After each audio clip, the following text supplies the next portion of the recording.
Hello, and thank you for joining us. My name's Mel Sherwood, and for the last 10 years, I've been working with entrepreneurs, business leaders, and their teams, helping them to pitch and present with confidence. In this series of interviews, I'll be speaking with professional speakers who are going to share a little bit about their journey to becoming a professional speaker and also some of their top tips to help you take your presentations and public speaking to the next level. Now, my guest today is an award-winning speaker, author, and activator of people. She's founder and chief cheerleader at The Year to Change, a training and development company helping ordinary people to do extraordinary things during these extraordinary times. Having done many things over her 30-year career, all of them have involved the calling out of inequality and campaigning for change, helping communities, individuals and organisations to make the important shifts that they need to make. From humble beginnings with her fair share of adversity and personal struggle, she's used her unique ideas, energy and social movements not only to change her life, but to create a lasting legacy in the lives of millions of others around the world. She's an absolute brilliant speaker, a brilliant person all round, one of my favourite people in the world. Please welcome Julie Creffield. Hello. Oh my God. It's always so interesting hearing someone that you really love read out your intro. It sounds different somehow. So that felt really nice to hear you say those lovely things about me, even though I wrote them. I'm one of your biggest fans, and I've had the benefit of your wisdom and experience in coaching and various programs and in our general friendship. So I am absolutely thrilled that you are here today, and you're going to share with us a little bit about your journey and what makes a great speaker and how people can start to incorporate some of your tips and techniques into their own speaking and presentations. So I want to start, take you back. When was the first time that you stood in front of an audience, and how did that feel for you? Ooh, I think as a speaker, it was probably when I was in my first proper job, like as a workshop facilitator. So I started my career working with young people. So that was probably my first time speaking to, an audience. But I've always been a performer. So I did tap, ballet and modern like most little girls do. So I've always felt quite comfortable on the stage. But in saying that, in a small room, which is what often happens for like training and facilitation, somehow a little bit scarier because you've got nowhere to hide. So yeah, in terms of feeling like a speaker, it definitely would have been those early jobs doing facilitation and delivering training. And how do you prepare? Like, obviously you have a background in performing like I do, and I'm very much around, preparing myself as much as my material. Have you got any thoughts on what you do and how that might help other people? Yeah, I always feel like I should prepare more. I always kick myself a little bit that I'm not more prepared, right? And so particularly since being a professional speaker, I understand how your event organizer wants you to turn up in your most prepared way. But life sometimes has other ideas, right? And I'm a single parent, and I'm also probably ADHD, and I have various other things going on in my life all of the time. And so for me to be at my best, I know that I need structure, but I can't script things and rehearse things, to the 8th hour, because that stresses me out and I start to overthink things. So I always think about starting any presentation with a bit of a bang, right? So the moment I get my first laugh, then I can relax and the audience can relax. And so I think as long as the first part, and this is a bit controversial, I guess, as long as the first part is slick and creates that sense of, okay, we're in good hands. And as long as you wrap up in a similar way, the bit in the middle can be a bit messy. That's my take on things. I completely agree with that. Yeah. And I share that with my clients all the time. It's about getting that first moment where you feel confident and you engage the audience, grab their attention, give them a good reason why they should listen. And then, again, finishing strongly and having a strong call to action or something that you leave the audience with you're right. It can be a bit messy in the middle and a bit more free flowing. And I think, my background as a performer, loved to have a script and loved to learn that and deliver it effectively and whatever. The best thing I ever did for my speaking was to let go of the script and to just, allow it to go. There's something around, in the early days of my career, I would work with young people and I would always think, right, I've got to have a workshop plan, right? And I can remember going to this place in Southend where I was so prepared, and literally in the first 5 minutes of this talk, there was literally a fight where chairs were being thrown and half the audience, 14-year-olds were drunk, and it was a massive lesson to me that actually what you bring as a speaker or as a facilitator or as a coach even, you can have a structure, you can have a plan, but it's the environment, what goes down on the day, the energy of the people in the audience, what's happened in the wider world that day. And so having a kind of toolkit that says, actually, there are a range of things that I can pick from, a range of techniques, stories, tools, audience engagement, whatever's required on the day. And so I think I'm really good in the moment, making those good choices about what's right for this audience. Yeah, and I think that's one of the keys. And I always talk about the audience being the most important part of a presentation or a speech. You've got to be there with them. You've got to read that audience and really understand where they're at. And you're so right about what else has happened during the day, what's happened in the wider world. All of those things can influence how an audience is feeling. And sometimes, you see a speaker not read the room right, and they'll come in and they'll be all rah, rah, rah, or whatever, and just, stone faces or whatever. Yeah. Or vice versa, they'll be too, casual or relaxed or whatever, and there's a real buzz in the energy and it kind of brings it right down. Yeah. So, knowing how to actually read that audience and have that little, the flexibility in what you do is totally. And understanding like the power dynamic, you'll know this, right? Drama stuff, right? The power dynamic between people. When you're up there on a big stage, the power is with you, right? You're seen as the expert, or all eyes are on you. When you're in a workshop or a training, you want that power to be spread a little bit more equally, because you want other people's thoughts and views to come out and you want people to engage. And so understanding that privilege that you have as a speaker and your own ego within that, and you can't always be the expert in the room or the person holding all of the cards. And so, that's why I love all the big keynotes, but I also love intimate workshops, and because I know the difference between them. Yeah, absolutely. And I'm with you. I really love that interaction and being able to facilitate and yes, share the spotlight, I suppose, and allow other people to share their thoughts. And even when I keynote, it's quite interactive, and that's my style, and I've embraced it now. I used to worry about it and think, how can I fill 45 minutes of speaking with just my voice?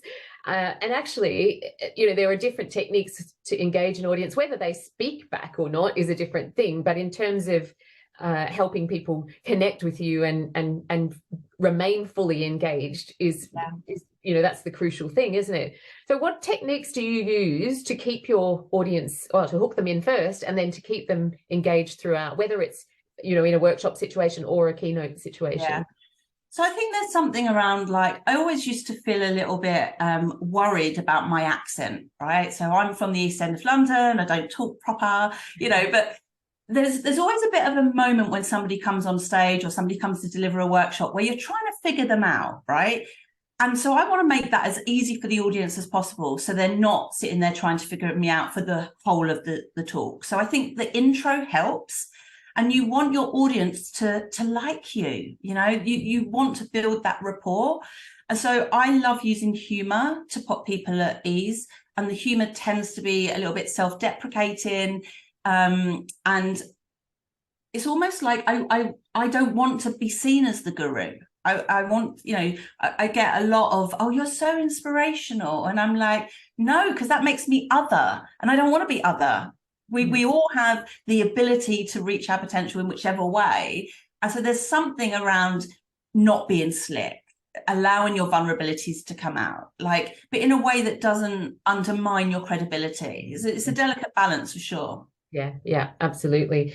So you're obviously, you've been speaking up for change and inequality and it, you know, causes you care about for a long time. Yeah. Talk to me a bit more about that and how important that is to be able to do that, you know, whoever you are in the world. Yeah. I think it all stems from my childhood. I was one of 6 kids. My mum was a single parent. Things were pretty tough, right? Both financially and from a nurturing perspective. I always felt a little bit like no one listened to me, right? And I'm sure a lot of young people feel like that. I don't think it was unique to me. But I always used to feel like, right, when I'm older, people are going to take note. People are going to listen to me. I'm going to be someone. And I think that kind of drove me to, in some ways, maybe prove people wrong, because I was written off a little bit. And there were a number of adults that really helped me, like my drama teacher. At college, there was a music teacher, and I wasn't particularly good at music. He encouraged me to go to uni, and it was just youth workers, various adults that took just a little bit of extra time, nothing major. And so when I went off to uni, I thought that's what I want to do. I want to work with ordinary people and show them how extraordinary they could be. And so, you know, my intention was always to come back to London and to work with young people and to try and do something similar to what I had experienced. And then I realised over time that it's not just young people that need listening to and need space. And so I did a lot of stuff around volunteer management in the lead up to the London 2012 Games. And I guess at, you know, my core, I'm a problem solver. I look at problems and I go, there's got to be a way of making that a little bit better. And often the solutions don't come from me, they come from the people that are most affected by whatever that challenge is. And so, you know, I've never had like a set career path. I've just gone where the problems are. Yep. And you know, helped to change things for the better in whatever way, and whether that's working with individuals or larger groups, it's what drives you, isn't it? Yeah. And I think there's something about change that it has to be co-created, right? And we saw that during the Olympics. There was a lot of money, a lot of expertise that kind of gate crashed London, right? And local people saw it. They were like, who are all these people in suits and with clipboards? And so a lot of my work as a facilitator during Games time was to bridge the gap between the politicians, the funders, the architects, and the people that would be living there after all those people had gone on to the next big thing. You know, and so there's something around kind of understanding your role in terms of being a storyteller, being able to say that actually, yes, we're different, but actually there's lots of things where we do have common ground and we are the same. Absolutely. And I love that you've mentioned storytelling, because obviously it's a bit of a buzzword, business storytelling and all of that at the moment. But stories are obviously, you know, they engage our audiences in a different way. So talk to me your thoughts. I know you share a lot of your personal stories in your notes and your workshops and that sort of thing. So how do you find the right story to share, and how do you share it in a way that it's not just you talking about you, but people connecting with it? What are your thoughts on? I mean, I always run it through the so what test. So what? Who cares, right? We all have stories. There are things that happen to us all day long that we could tell stories about. You know, it's almost like a challenge. I could tell a story about everything that's in this room, everything that's happened today.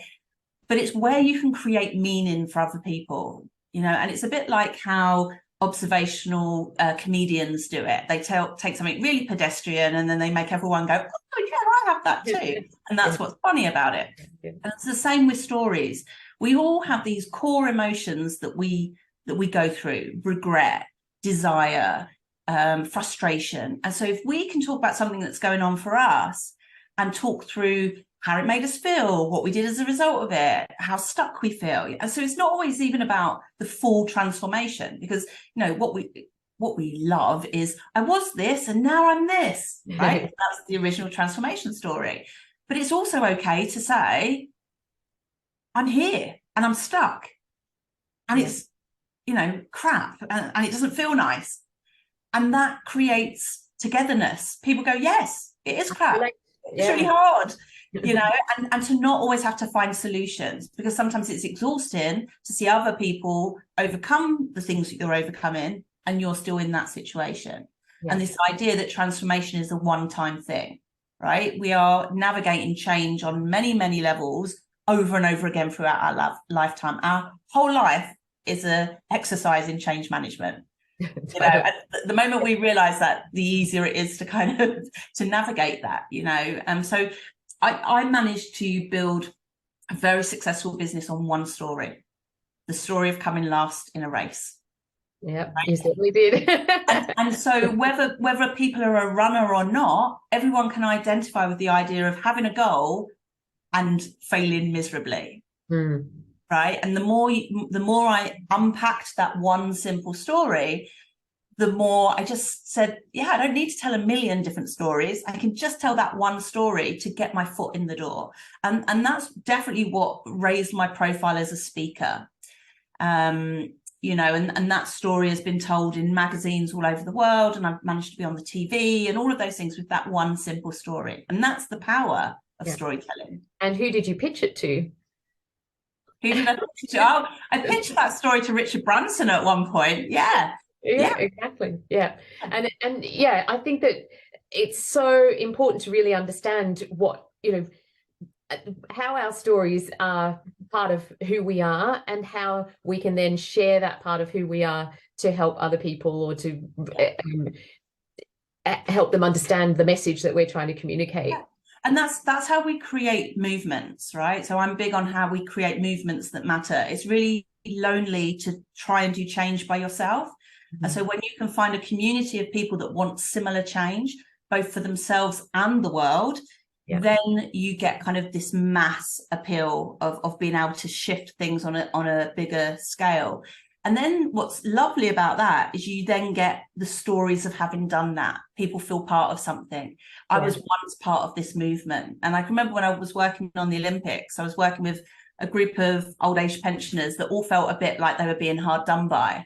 And I kind of, you know, got them all excited, and we designed this program for them. And then a couple of weeks later, this guy turned up and he showed me this ticket, and he said, you know, I was at the 1948 games. And all of a sudden, all of these stories came out, and his whole engagement levels with that program switched. He went from being like arms folded, don't want to be involved, to actually, I've already got a bit of a story to do with this. I'm important, and now I'm adding to that story. And he'd become a bit of a celebrity, and he met the Queen and various other things, all through the power of remembering his story. Yeah, and sharing that, you know, I think that's great. You said before that, you know, people say that you're a really inspirational speaker, and I agree, you certainly are an inspirational speaker. From your point of view, what speakers inspire you? Who have you seen that really connected with you, or that they used certain techniques that maybe engaged you and fired you up, or changed your thinking in some way? Yeah. I mean, I think I always looked for stories of overcoming adversity. You know, I came into the professional speaking world after being made redundant 4 times, and I was had my daughter. So I came into the professional speaking world when my daughter was about 6 months old, and you know, I had no money. I didn't really have any view of where my life was going. I was in a bit of a mess. And I can remember seeing a speaker, and, you know, I can't even remember what he talked about now, but it was about hitting rock bottom and being able to build your way back up. And so I think a lot of us are looking for hope. We're looking for stories of being able to manage adversity, right? And being able to see that there is a light at the end of the tunnel. So those kind of speakers inspire me. The other ones that inspire me are people that are unapologetically themselves. It's very easy to become a bit of a cookie cutter in the speaking world, particularly as a woman. You know, it's very easy to feel like, to be successful as a speaker, you have to look a certain way, dress a certain way, have a certain topic, you know, be completely slick. Shoes, which I yes, all of those things. And then everybody else feels like they don't fit in, or they're not good enough. And so when I see a speaker that doesn't look like everybody else, that's doing their own thing in their own way, I love that, you know. And I guess the other side is I love performance. Some people don't like it, but, you know, I think us Brits are a little bit reserved. But definitely in the States, when I've seen speakers out there, they go big. They do body language, and they do props, and they understand the power of performance. Take an audience up a level. Yeah, absolutely. And you know, I agree. There's this maybe bit more reserved here in the UK, but I agree, you know, because of that performance element, it really can take you on a journey, and it's about creating a full experience rather than just standing and talking to an audience.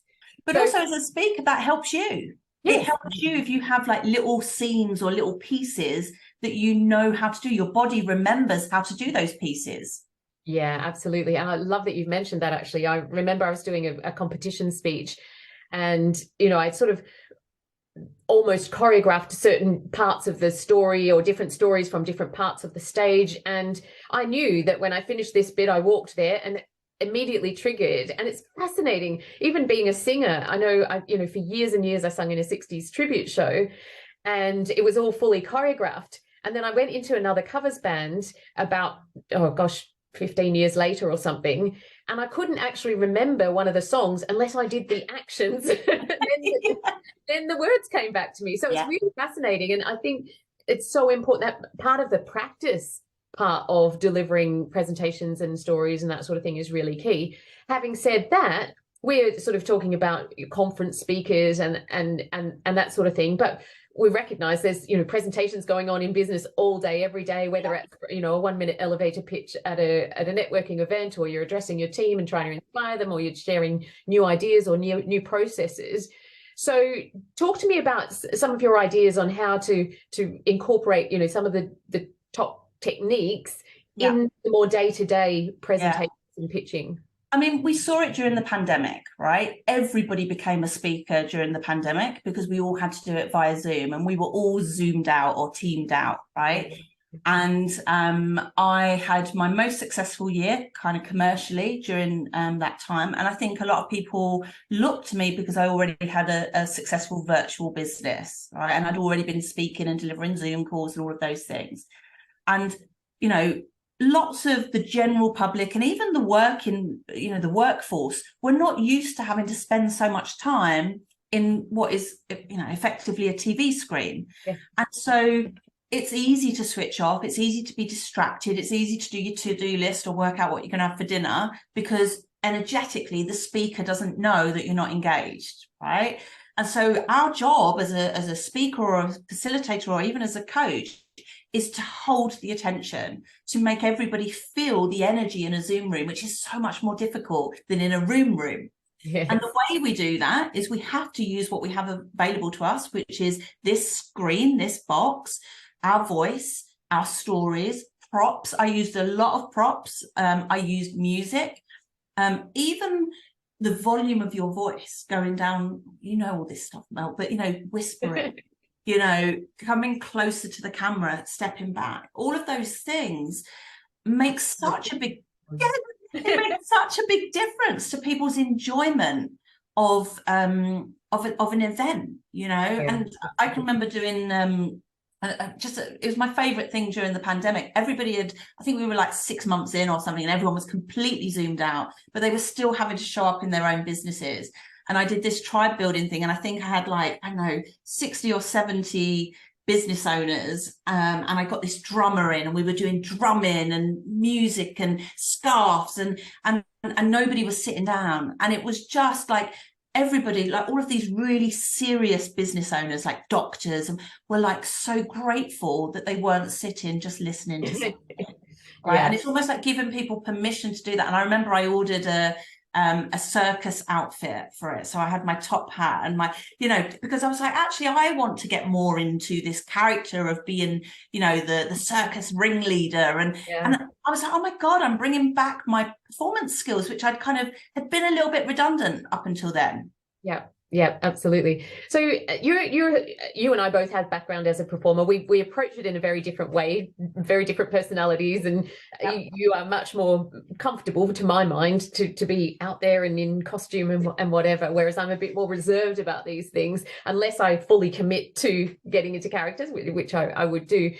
So what's your advice for people who aren't maybe, you know, as comfortable or confident to do that? What are some of the things that they can do to keep an audience engaged, whether it's online or in front of a room full of people?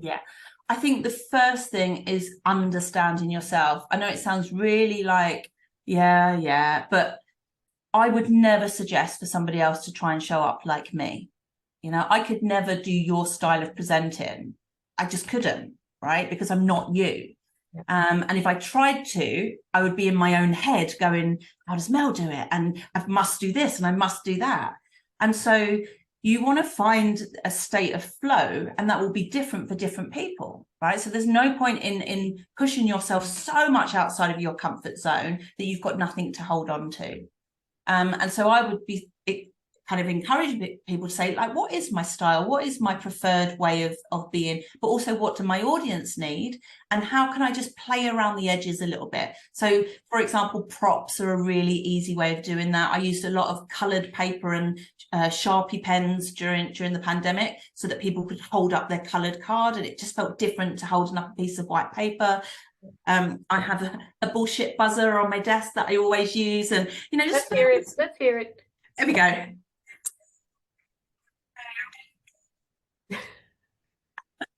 I didn't really hear that properly that time. So it says bullshit in aisle 2. All right. It's like a ding dong, like you're in the supermarket. But just things like that really help to create a different energy, right? And so it doesn't matter if you're seen as an introvert or an extrovert or any of those things, or even what your topic is. People say, oh, I can't do that because I have a really serious topic. And I disagree. I think what we're always doing as speakers is triggering people's emotions. And so as long as we're not in that middle bit, so if we think about emotions as a spectrum, highs and lows, if we're always in that monotone bit, that vanilla bit in the middle, you're going to get a kind of vanilla feedback, unless the content is so, interesting to people that is enough. But my gut instinct says, for most people, content is not enough. Yeah, I think that it needs to connect, and actually the delivery part of it. And you've talked a bit about energy, so I'd love to actually understand where you're coming from into how do you manage your energy, because there's days when we just don't want to stand in front of an audience and give a presentation, but we have to get ourselves into that state. Now, as a performer, I know that's my job, and as you said before, it's a privilege to be in front of an audience, and I always want to bring my best when I'm in front of an audience. So how do you manage your energy and your state so that you're in the best position to be able to really deliver in front of an audience? It is really tough, and I can look back at really big gigs that I did where around that was chaos, where my life felt like it was falling apart. And I had to completely focus on the task at hand and not let the other stuff get in the way. Because if I'd messed up, knowing that it was the other stuff that had ruined it for me, I would have been deeply, deeply angry. So I think I do have an ability to switch off and to really hyper focus on the job at hand. I think the other thing is that I've set myself up, I think, in the way that I brand myself and the way that I position myself, is that I've let myself off the hook in terms of any idea of perfection, and I think that helps. That definitely helps, doesn't it? Yeah. But the other thing that I do, without doubt, are 2 things or 3 things really. I do a vocal warm-up, I do a physical warm-up, so I always take myself out of the space and do a proper physical warm-up, even if it's in the ladies' loo or in the car park. It kind of doesn't matter. And the other thing I do is EFT, emotional freedom technique. Some people call it tapping.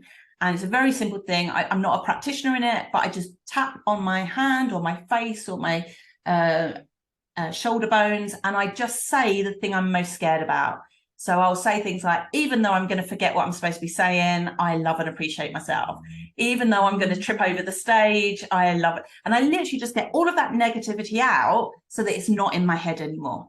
Yeah. And those 3 things, since I've integrated those into my prep, I just think it gets rid of at least 80% of the nerves. Yeah, that's really, really valuable information, because that's what people fear. It's the nerves and all of that, being able to manage it and all of those fears, as you say, what if I forget what I'm going to say, or if I trip over the stage, or whatever it might be. People do worry about all of those things, and tapping is a really great technique. What do you do for a vocal and a physical warm-up? Yeah, so for the physical, I literally just want to shake everything out. So I do a lot of stretching, trying to raise my head and my spine, and I do a lot of kind of touching of my toes. It's very weird seeing me in the car park doing stuff like that. But it's often just getting out like the negative energy and the tightness, you know. Yeah. So it's not anything particular. It's a lot of kind of wriggling of hands, elbows, hips, just, you know, allowing myself to getting into your body. Yeah, connected with your body, because then you're in a much better position to be able to use your body as a visual aid and express yourself and use gestures and that kind of thing. Yeah, 100%. With the vocal one, I have a few things that I remember from being in, you know, doing drama. I do a few tongue twisters. So I do one that is particularly the tip of the tongue, the lips and the teeth. I love the way that sounds, and it always makes me smile, and smiling helps to warm up the muscles around your mouth. I do a lot of humming, so I will hum. I will run my tongue behind my teeth and in front of my teeth on both tops and bottoms. I focus sometimes on the letters that I often fluff, so I will do a lot of because it's those ones for me. And I remember at one point in my speaking career, I'd had braces for a while, and they took the braces out, and then I had a TEDx coming up, and literally 2 weeks before I could not speak. My mouth wasn't doing what it used to do, and so I was like, oh my god, I'm going to sound weird, because I had this strange lisp because, you know, my teeth had all moved. And yeah, it's not really a set thing. It's more about how does my mouth feel? You know, how does my body feel? It's in being in the moment.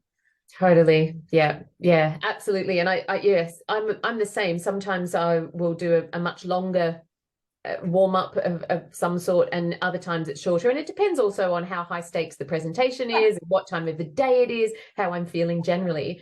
But I know that there's, you know, a lot of people don't do a warm up, but for me, you know, I prepare every other part of my presentation. Why wouldn't I prepare my own body and voice, the key communication tools? So it's something that I'm a big fan of, as you know, and I love to hear how other people do that warm up as well, because you know, even just some slow breathing really helps ground you. And the other thing that I do, and I think this possibly is unique to me as a runner, is I can think of at least 3 really big gigs where that morning I did a 5K.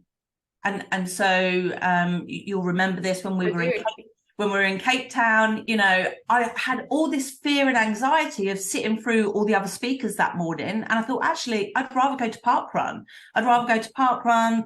Because then I would only have an hour window to get ready and to freak out, and to sit there for 4 hours freaking out, right? And so I think sat there for 4 hours freaking out that you weren't going to get back in time. But I do think that there's something around being in your body, knowing your own body, and being able to listen for those signs of anxiety and all of those kind of things. No, that's really, really good advice, and something, as I said, that I don't think people really think about sometimes, and they allow all that tension to stay in their body, and that just builds. And I always talk about the idea that tension is the enemy of our voice. So as soon as we're tense or up around here, then it impacts our voice. It goes higher pitched, it's tighter, it's less flexible and expressive. So and the irony of this, I think what is really ironic about this, I remember being at a conference once, and there was a speaker that came on a couple of times, and the first time he went on, he was so nervous that he appeared to not know what he was talking about. And he was a really knowledgeable man, and he'd come off and he was beating himself up. And he said, I've got to go back on. I've got to do the second part. And, you know, I only met him that day, and I made him do a physical warm-up with me and a vocal warm-up. And he said, I feel silly. And I said, choose your silly. Do you want to feel silly with 3 people in a room, or do you want to feel silly with 300? You know, this weird thing that we do around not wanting to be seen to be prepping. It's so ridiculous. Absolutely. Look, what you have shared today is so super valuable, and I'm thrilled that you were able to join me and give us some ideas about how you prepare, and also a little bit about your journey in professional speaking. So how can people find out more about what you do? Because I know this whole movement and this the Year to Change company is just, you know, it's a I can just see it booming. So I want people to be able to know where they can find out more. Yeah. So the Year to Change is like an amalgamation of all of the work that I've done throughout my career, work with runners, work with business owners, work with organizations. And it's based on a methodology that, you know, we know this stuff. Time is the most precious asset that we have, and we hold ourselves back and we waste so much time. And so, you know, the movement and the programs behind it, they're evolving, right? They're not fully flushed out yet. I have a group program called the Year to Change Your Life, which is about, you know, personal development, and that's going, and just the, you know, the results that we're getting in that group are incredible. But what I'm really looking to do is to take it into the workforce, because I think we forget that people in workforces are people with real people problems. Yeah. And I'm great at helping people with their real people problems, you know, and so I'm really looking to get into organizations where their leaders understand the value of their people, and they understand what we've all been through, you know, and that we're all still recovering from the trauma of the pandemic, and through different ways of working, and just through life. You know, life has always been pretty difficult. And so I'm really open to, you know, speaking wherever I can to share the message, and just to see where it goes. You know, that there's definitely some structure behind it, but I'm still in the pilot phase of it all, really. Brilliant. Well, I look forward to seeing how it all unfolds. I know it's going to be amazing. Thank you so much again for your time today and your valuable advice. And I'll share all your contact details with this interview when the time comes to publish it. So thank you again for joining me. It's been brilliant. Thanks for having me, Mel.